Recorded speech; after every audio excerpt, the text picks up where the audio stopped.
Good morning everyone, welcome to our channel Ayushi and Jain vlogs. तो आज का व्लॉग कोई नॉर्मल व्लॉग नहीं है, डेली व्लॉग जैसे हम लोग बनाते हैं तो उससे थोड़ा अलग है। आज हम थोड़ा सा डिस्कशन करेंगे और आज जो डिस्कशन होगा वो हाल ही में मैटर जो सामने आया है वो है संदीप माहेश्वरी वर्सेस विवेक बिंद्रा के बीच की जो फाइट है उस पर हम थोड़ा सा डिस्कशन करेंगे और थोड़ा ये समझने की कोशिश करेंगे कि मिस्टेक किसकी थी और क्या विवेक बिंद्रा जी सही हैं या नहीं। तो चलिए पहले समझ लेते हैं कि एक्चुअली में मैटर हुआ क्या है।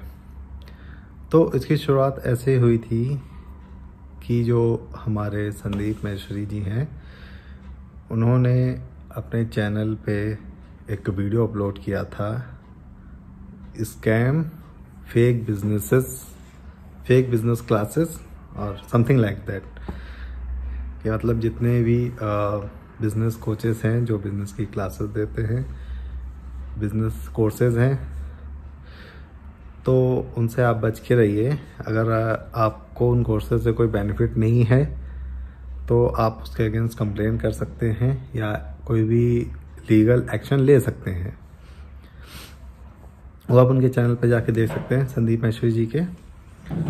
तो उसमें एक दिन क्या हुआ कि उनके ही जो ऑडियंस में से एक या दो तीन बंदे ने उठ के ये कंप्लेन करी कि कुछ ऐसे भी कोर्सेज हैं जो 50,000 से 1 लाख तक की फ़ीस चार्ज करते हैं और फिर कहते हैं, जब उनसे बोला जाता है कि ये कोर्सेज से हमें कोई फ़ायदा नहीं हुआ है तो वो कहते हैं कि अब यही कोर्स आप बाकी लोगों को सेल करो।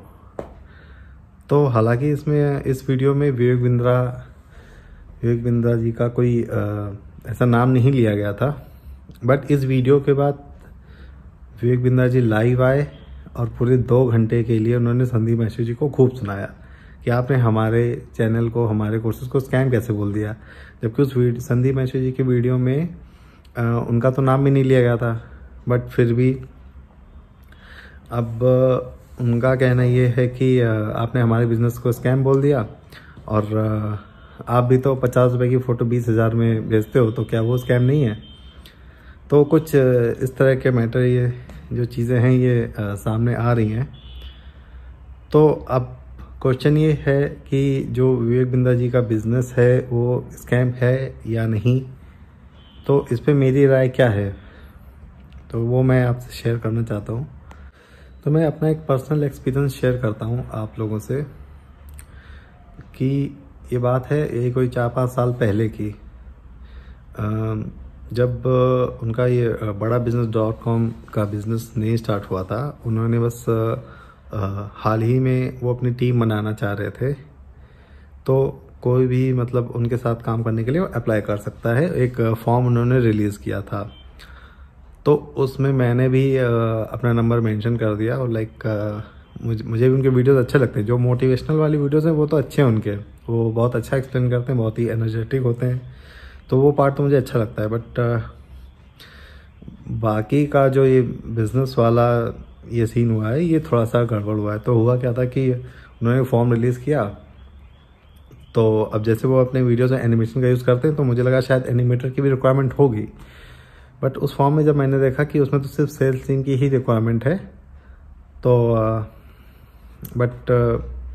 फिर भी मैंने नंबर वगैरह, अपना कॉन्टेक्ट वगैरह डिटेल दे के सबमिट कर दिया। मुझे लगा जब कॉल आएगी तब देखते हैं, बात करते हैं कि शायद कोई रिक्वायरमेंट हो, शायद काम बन जाए। तो उस जॉब के रिगार्डिंग तो कोई कॉल नहीं आया, बट उनकी टीम कॉल करने लगी कि हम बिज़नेस सेटअप कर सकते हैं, क्या आप कोई बिज़नेस करना चाहते हैं, हम आपका बिज़नेस सेटअप करेंगे। तो मेरा बैकग्राउंड तो गेमिंग का है, तो मैंने उनसे बोला कि क्या गेमिंग से रिलेटेड आप कोई बिज़नेस सेटअप कर सकते हो, आप क्या करोगे अगर कोई गेमिंग का बिज़नेस अगर सेटअप करना हो तो उन्होंने कहा कि गेमिंग का तो बिज़नेस सेटअप नहीं कर सकते हैं, आप कोई दूसरा बिज़नेस कर लो। मतलब ये तो कोई बात नहीं है ना। अगर मैं कस्टमर हूँ, अगर मुझे किसी तरह का बिज़नेस करना है तो आपको उससे रिलेटेड आइडियाज़ देने चाहिए। ना कि आप ये बोलो कि नहीं आप कोई दूसरा बिजनेस कर लो। तो ये सुन के बड़ा अजीब सा लगा और मुझे लगा कि नहीं, ये तो ठीक बात नहीं है। तो मैंने फिर फ़ोन काट दिया शायद, क्योंकि मुझे लगा है तो ऐसे ही बहुत ज़्यादा डिसअपॉइंटेड फील हुआ, तो मैंने कॉल कट कर दिया। बट इसके बाद हर दूसरे तीसरे दिन उनकी टीम से कॉल आने लगा, तो मैंने सीधे यही बोला कि मैं इंटरेस्टेड नहीं हूँ। और बस जब मैं फिर बात ही नहीं करता था, जब मेरे काम की चीज़ है ही नहीं तो मैं क्या करूँ। वैसे मुझे सिर्फ इन्फॉर्मेशन लेनी थी कि क्या वो ये कर सकते हैं या नहीं कर सकते हैं, वो किस तरह का बिज़नेस सेटअप कर सकते हैं या फिर। बट उन्होंने तो क्लियर जब मना ही कर दिया तो फिर कोई बात करने का मतलब था भी नहीं।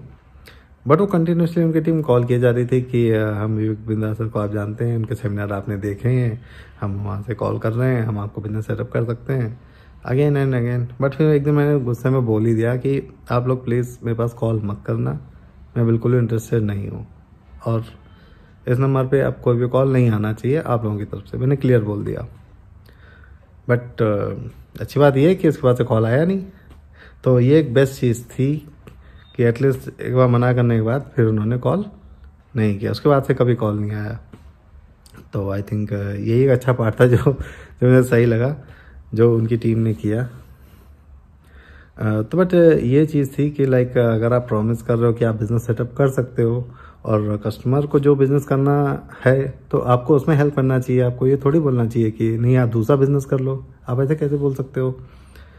तो ये कुछ चीज़ थी जिसकी वजह से अब मुझे लग रहा है कि शायद उनके बिज़नेस में कुछ तो प्रॉब्लम है। तो अब ये संदीप मैत्री जी उसको स्कैम बोल रहे हैं, या हो सकता है क्योंकि मेरी जब ये सब कन्वर्जेशन ये सब हुआ ये 5 साल पहले का है, और अभी तो चीज़ें क्या हो गई हैं अब ये तो कुछ कह नहीं सकते। बट ज़्यादा ट्रस्टवर्दी तो मुझे नहीं लग रहा कि ये हो सकता है, क्योंकि मोटिवेशनल स्पीकिंग तक तो ठीक था उनका, बिजनेस वीडियोस अच्छे हैं काफ़ी, वो एक स्किल है जो जिस तरह से वो चीज़ें एक्सप्लेन करते हैं बहुत ही एनर्जेटिक लगता है। बट वो उस स्किल का अगर आप मिसयूज़ करके अगर आप पब्लिक को अगर ठग रहे हो या फिर उनसे पैसे लूट रहे हो तो ये गलत बात है। तो ये कुछ चीज़ें थी जो मुझे शेयर करनी थी, और अभी तो बात काफ़ी आगे बढ़ गई है और संदीप मैत्री जी काफ़ी नाराज़ हैं, और उनका तो ये भी उन्होंने पोस्ट डाला है कि उनकी टीम उनके घर तक गई है, और बहुत कुछ लाइक बैकग्राउंड में हुआ है जो हमें नहीं पता। ये तो संदीप मैत्री जी काफ़ी डिसअपॉइंट हुए हैं उनसे, विवेक बिंद्रा से। तो वो मतलब मैंने कल उनका वीडियो देखा था तो जो 1 घंटे पहले ही रात में लाइव हुआ था, मतलब उन्होंने अपलोड किया था यूट्यूब पे। तो अब तो उन्होंने ये तक बोल दिया है कि अब आप लोग जिनके साथ ये फ्रॉड हुआ है आप उसकी कंप्लेन करो अलग अलग डिस्ट्रिक्ट से, तो जितने भी गवर्नमेंट के ये ऑफिसर्स हैं ये एक्टिव हो जाएंगे और उनके खिलाफ FIR होगी और एक्शन लिया जाएगा, और जितने लोगों का भी पैसा फंसा है वो वापस निकलवाने में वो हेल्प करेंगे। इवन लॉयर भी हायर करेंगे और जो भी लीगल एक्शन होगा वो लेंगे। इवन उन्होंने ये तक बोल दिया है कि अपना यूट्यूब चैनल भी मोनेटाइजेशन ऑन कर देंगे, मतलब ऐड ऑन कर देंगे 2-3 महीने के लिए, क्योंकि फ़ंड की ज़रूरत होगी तो इस फंड का यूज़ वो इस तरह से करेंगे। मतलब ये बहुत बड़ी बात है।